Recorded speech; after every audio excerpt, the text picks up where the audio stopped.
Chères visiteuses, chers visiteurs, AMSAT Allemagne à Marbourg vous souhaite la bienvenue. À travers cette courte présentation, nous désirons vous faire connaître nos activités dans le domaine des satellites radioamateurs et vous décrire notre projet Mars. Peut-être vous demandez-vous pourquoi les radioamateurs s'impliquent dans le développement, la construction et l'exploitation complexe de satellites. Il y a de nombreuses raisons à cela, dont les deux plus importantes sont: premièrement, depuis les origines des techniques de communication, les radioamateurs ont sans cesse fortement contribué au développement de la radio, notamment en explorant de nouvelles bandes de fréquences, comme les ondes ultra courtes. Les satellites radioamateurs prolongent ce développement dans l'espace.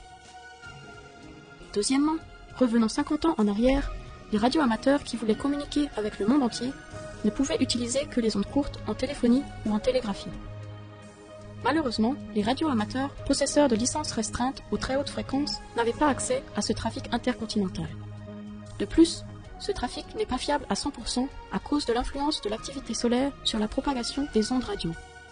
De là est née l'idée de construire des satellites actifs, équipés d'émetteurs et de récepteurs, et de les mettre en orbite autour de la Terre. Comme ces satellites survolent notre planète à haute altitude, ils peuvent être utilisés en station relais pour permettre des communications radio entre continents différents. Ces développements ont duré de nombreuses années, les premières expérimentations commençant dans les années 60 à l'aide de ballons stratosphériques. Radioamateurs, ingénieurs, scientifiques et passionnés de l'espace se sont rassemblés pour créer l'AMSAT, l'organisation des satellites radioamateurs. En Allemagne, l'AMSAT Allemagne a été créée. En la personne du professeur Karl Mainzer, l'AMSAT Allemagne a trouvé un remarquable expert en vol orbital, propulsion et technologie des circuits. À la fin des années 70, il a formé une équipe hautement qualifiée qui a développé une nouvelle génération de satellites, obtenant de ce fait une réputation internationale de première importance. Sous l'autorité du professeur Mainzer, 5 missions spatiales internationales ont été réalisées durant les années 80 et 90. Les nouveaux développements technologiques d'AMSAT Allemagne ont été reconnus au niveau international par l'industrie spatiale commerciale. Les satellites radioamateurs n'ont pas pour seule vocation les liaisons radio circumterrestres entre personnes du monde radioamateur. Ils offrent aussi une occasion unique aux adolescents et jeunes adultes de conduire des expérimentations scientifiques et technologiques telles le projet Jungendforsch.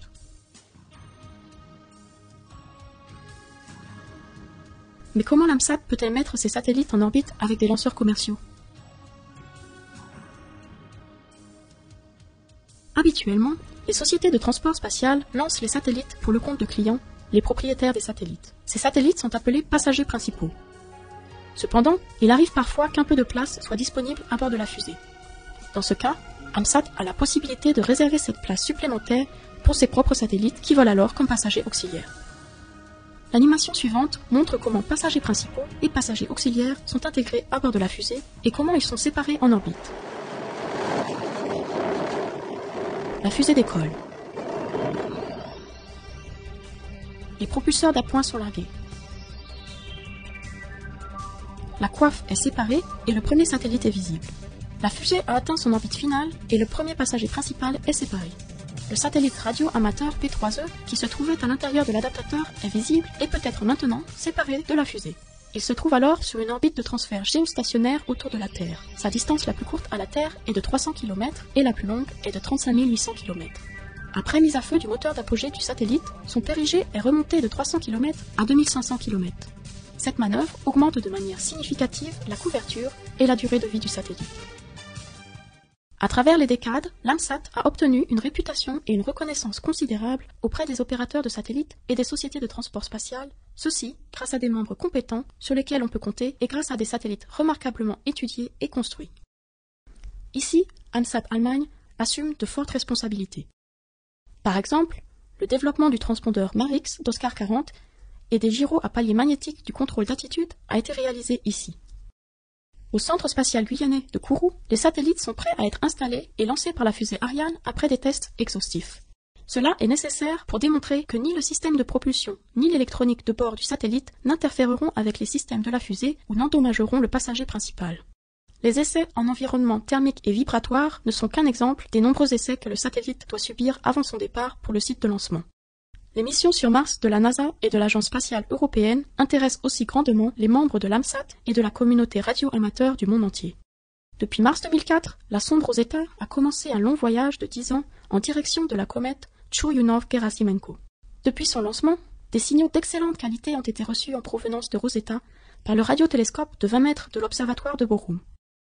AMSAT Allemagne a reconstruit le système défaillant du contrôle de la parabole et a ensuite remis en état le système de réception radio. Avec des moyens plus modestes, comme cette parabole d'1 mètre, des radios amateurs tels que Freddy au N6UC ont reçu les signaux de Rosetta à plus de 27 millions de kilomètres.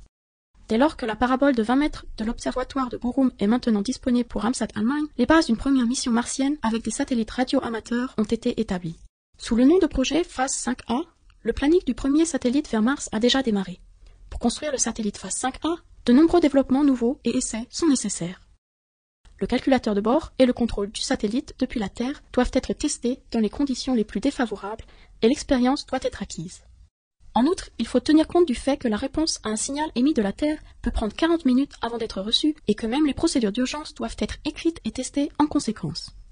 Pour tester ces nouvelles technologies inhérentes aux missions martiennes, il est planifié de lancer un satellite expérimental autour de la Terre dans les années 2005-2006. Le projet est connu sous le nom de Phase 3 Express. Ainsi, la liaison radio interplanétaire avec Mars pourra être simulée à l'aide d'un senseur stellaire développé par AMSAT et d'un oscillateur ultra stable de haute précision. L'animation suivante décrit le concept du satellite expérimental et d'entraînement Phase 3 Express. La première chose est la structure principale du satellite faite de plaques d'aluminium de 0,7 à 1,5 mm d'épaisseur. Le diamètre est d'environ 1,30 m.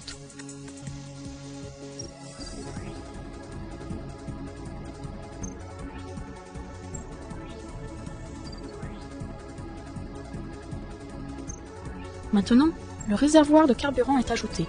Ces 2 compartiments ont un volume global de 50 litres. Ces 3 amortisseurs de nutation supprimeront les éventuelles oscillations du satellite. Ensuite, le système de contrôle du carburant et le réservoir d'hélium pressurisé sont ajoutés. Ces rails faciliteront le montage des modules et autres assemblages. Ainsi, quelques-uns des modules: transpondeur, calculateur de bord, senseur, système d'alimentation de puissance.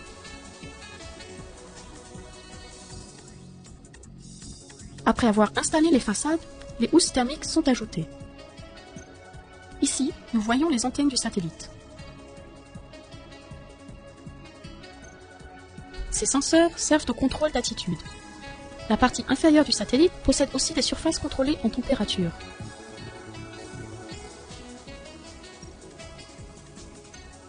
Après installation de l'adaptateur du lanceur et mise en compression de ses ressorts de séparation, le support du moteur et les plaques de déflexion de jet sont montées. Ici, vous pouvez voir le moteur d'apogée, suivi d'un autre anneau de montage pour les ressorts de séparation du satellite.